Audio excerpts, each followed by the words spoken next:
In this video, I will show you how to turn off Google Play Protect on Android. So let's get started. First open Google Play Store on your Android mobile. Next, tap your profile icon located at the top right side. Now from the menu, tap on Play Protect. Now tap gear icon at the top right side. Under General, toggle off Scan apps with Play Protect option. A warning will appear. Just tap on Turn off to confirm your choice.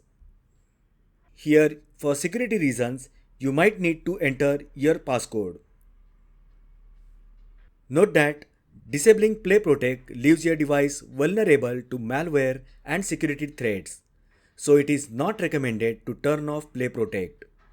If you are enrolled in Google's Advanced Protection program, you might not be able to turn it off.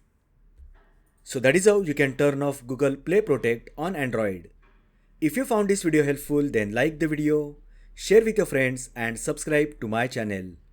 Thanks for watching and I will see you in the next video.